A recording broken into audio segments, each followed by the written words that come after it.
और इसी बीच बड़ी खबर बता दें, 2024 लोकसभा चुनाव को लेकर विपक्षी दलों की बैठक दिल्ली में दोपहर 3 बजे इंडिया गठबंधन की बैठक होगी। और बैठक के लिए दिल्ली पहुंचे हैं एम के स्टालिन, उद्धव ठाकरे, नीतीश कुमार, ममता बनर्जी भी दिल्ली पहुंच चुकी हैं और ये बैठक बेहद अहम माना जा रहा है। और देखिए, अभी हम चर्चा कर ही रहे थे कि देखिए इंडिया गठबंधन की बैठक होगी।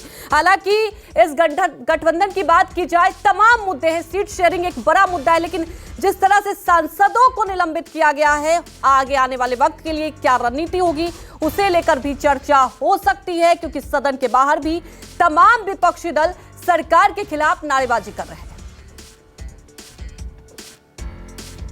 वहीं हमारे सहयोगी ऋषिकेश जुड़ चुके हैं, जहां बैठक होगी वहीं मौजूद हैं। ऋषिकेश, क्या हालचाल?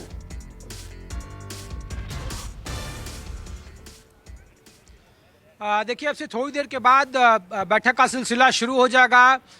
जो कांग्रेस पर है उस पर सबसे ज़्यादा निगाहें टिकी है कि क्या यूपीए को इस बैठक में कोई कोऑर्डिनेटर मिलेगा, क्या कोई संयोजक मिलेगा, क्योंकि सामना में जिस तरीके से उद्धव ठाकरे और संजय राउत ने एक लकीर खींची कि मोदी के मुकाबले एक मजबूत चेहरा देना होगा अगर उसे 2024 में बीजेपी को हराना है या हटाना है, अगर 250 से नीचे सीटें लानी है तो 37 दलों के रिप्रेजेंटेटिव जो प्रतिनिधि हैं वो इस बैठक का हिस्सा हो रहे हैं। बड़ी और व्यापक तैयारी है और सबकी नजरें कांग्रेस के रुख पर टिकी है। क्या सीट शेयरिंग के फॉर्मूले पर बात होती है, क्योंकि जितने भी क्षेत्रीय दल हैं, चाहे ममता बनर्जी हो, नीतीश कुमार हो, अरविंद केजरीवाल हो, डीएम के हो, फारूक अब्दुल्ला हो, जितनी भी बड़ी अखिलेश यादव हो, आरएलडी से जयंत चौधरी हो, जितने भी दल हैं वो सब लोग चाहते हैं कि सीट शेयरिंग पर कम से कम पहले बातचीत शुरू हो जाए। राज्य स्तर पर ये पहले वो श्योर चाहते हैं कि जहां क्षेत्रीय दलों की ज़्यादा भागीदारी है वहां कांग्रेस के मुकाबले क्षेत्रीय दल को ज़्यादा से ज़्यादा सीटें मिले। लेकिन इस बैठक में इसके अलावा भी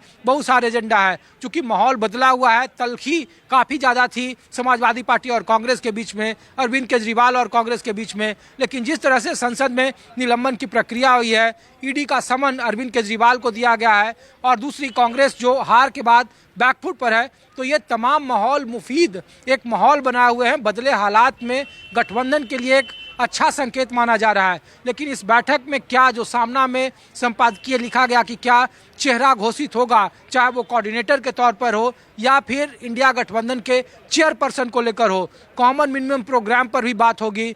जो संयुक्त रैली का प्रावधान है, जो सूत्र बता रहे हैं कि लगभग ये तय हो गया है कि अखिलेश यादव और नीतीश कुमार बनारस में एक संयुक्त रैली करेंगे जनवरी के दूसरे सप्ताह में, 14 जनवरी के बाद मकर संक्रांति के आसपास। क्या उसे एक इंडिया गठबंधन की रैली में तब्दील किया जा सकता है?